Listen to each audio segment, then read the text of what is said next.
Hello friends, আসসালামু আলাইকুম। Welcome back to my channel Rima's blog. আশা করি যে যেখান থেকে দেখছেন সবাই ভালো আছেন। আমরা আল্লাহর অশেষ রহমতে অনেক ভালো আছি। পটেটো স্ন্যাক্স, পটেটো ফ্লাওয়ার্স খেতে কে না ভালোবাসে।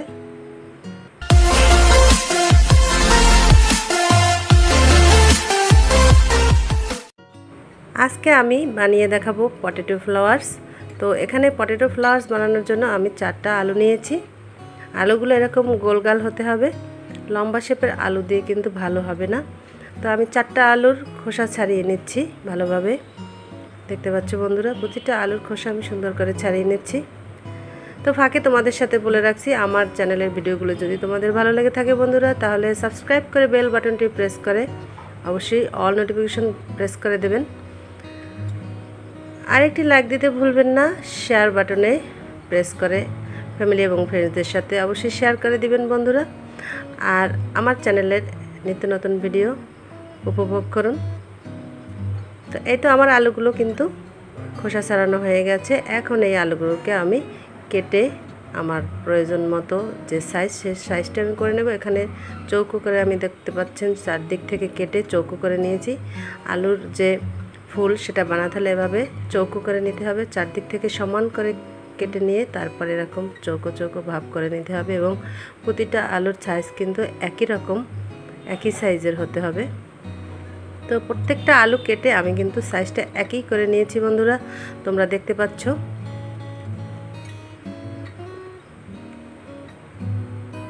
তো আলুগুলো চৌকো করে কিন্তু আমার কাটা হয়ে গেছে। এবারে আমি আলুগুলোকে একটি বাটিতে তুলে নেব।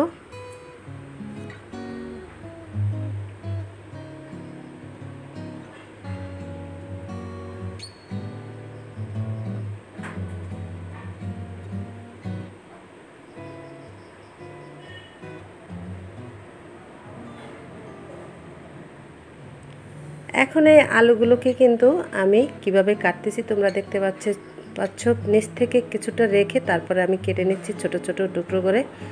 আর পুরোটা আমি কাটবো না, এভাবে নিচ থেকে কিছুটা রেখে নেব। তোমরা এভাবে খালি যদি কাটতে না পারো তাহলে দুপাশ থেকে দুটি কাঠি দিয়ে তারপরে কেটে নিয়ে দেখতে পাচ্ছ আমি পুরোটা কিন্তু কাটিনি। এটা আসলে চোখে দেখলেই কিন্তু পারা যায়। আমি তোমাদের দেখিয়ে দিচ্ছি কেটে। এভাবে আমি কেটে নিচ্ছি আলুগুলো। প্রতিটা আলু কিন্তু এভাবে ফ্লাওয়ার হিসেবে কেটে নেওয়া হচ্ছে। এক সাইড দিয়ে কেটে তারপর আবার আরেক সাইড দিয়ে আমি কাটছি যাতে ফ্লাওয়ারগুলো ভালোভাবে দেখা যায়।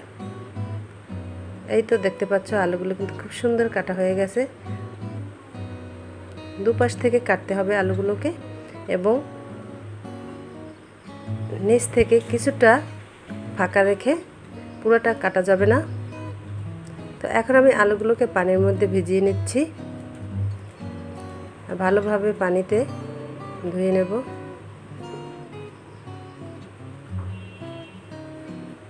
পরিষ্কার পানি দিয়ে ভালোভাবে আলুর এই ফ্লাওয়ারগুলোকে ধুয়ে পরিষ্কার করে নিচ্ছি। এরপরে পানিগুলো আমি ফেলে দেব। আলুগুলো ভালোভাবে ধুয়ে নেওয়া শেষ। এখন আমি একটু লবণ দিয়ে মেখে নিচ্ছি। লবণ মেখে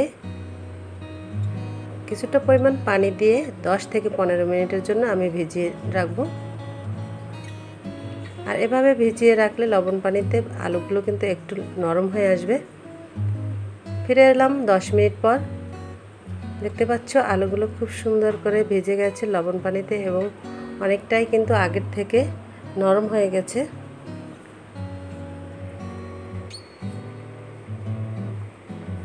এরপরে আমি আরেকটি বাটিতে নিয়ে নেব।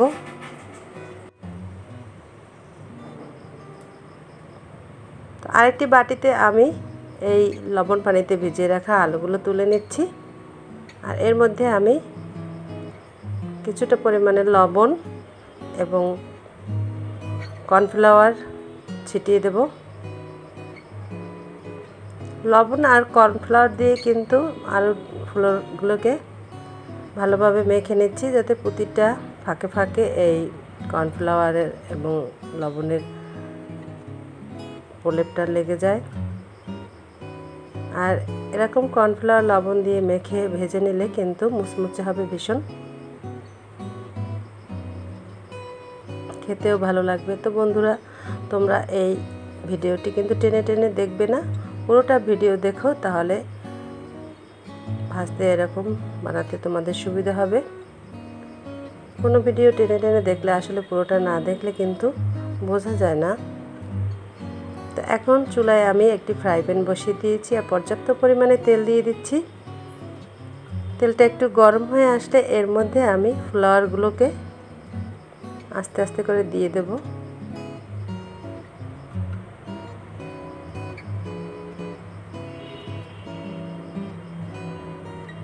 এই তো আমি একটা একটা করে আস্তে আস্তে ফ্লাওয়ারগুলো এই তেলের মধ্যে দিয়ে দিচ্ছি এবং উল্টে পাল্টে ভেজে নেব।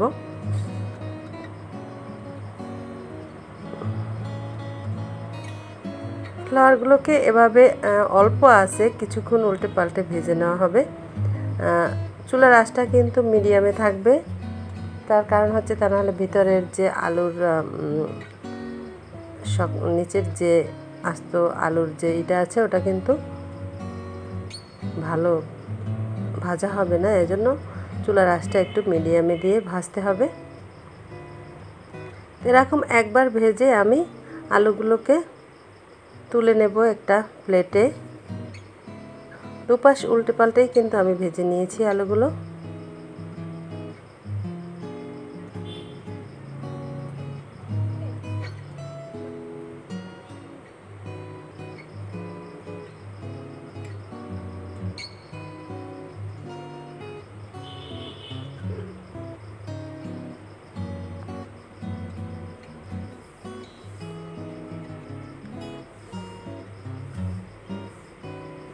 এখন আমি এগুলোকে প্লেটে তুলে নিচ্ছি।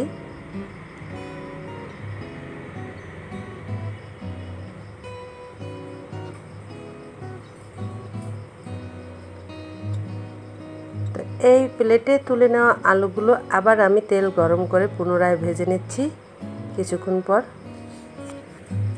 আর এভাবে ডাবল ভাজলে আলুগুলো খুবই মচমচে হয়, ফ্লাওয়ারগুলো খেতে হেভি মজাদার হয়। বন্ধুরা তোমরা এভাবে ডাবল করে ভেজে নেবে, দেখবে তাহলে কতটা ইয়ামি হয়। তা আমি আবার তেলের মধ্যে ফ্লাওয়ারগুলোকে দিয়ে ভেজে নিচ্ছি খুব সুন্দর করে। এবারেও আমি মিডিয়াম আঁচে ভাজবো।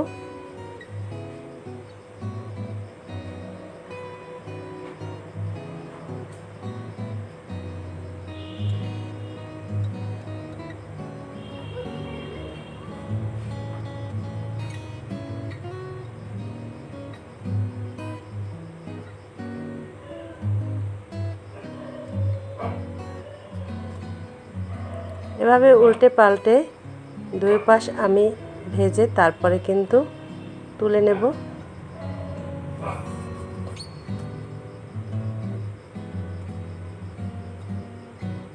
এই তো দুপাশই ভাজা হয়ে গেছে, এখন আমি এটাকে একটি সার্ভিং বলে উঠিয়ে নেব।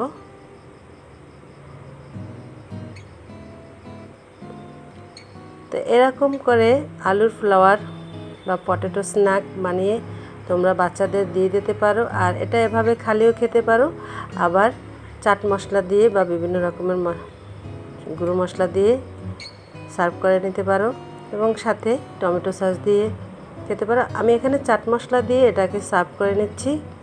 তো এই তো হয়ে গেল আমাদের পটেটো স্ন্যাক্স, পটেটো ফ্লাওয়ার। তো বাড়িতেই কিন্তু এভাবে দোকানের মতো বানিয়ে নেওয়া যায়। তো আজকে এখানেই বিদায় নিচ্ছি, সবাই ভালো থেকো, আল্লাহ হাফেজ।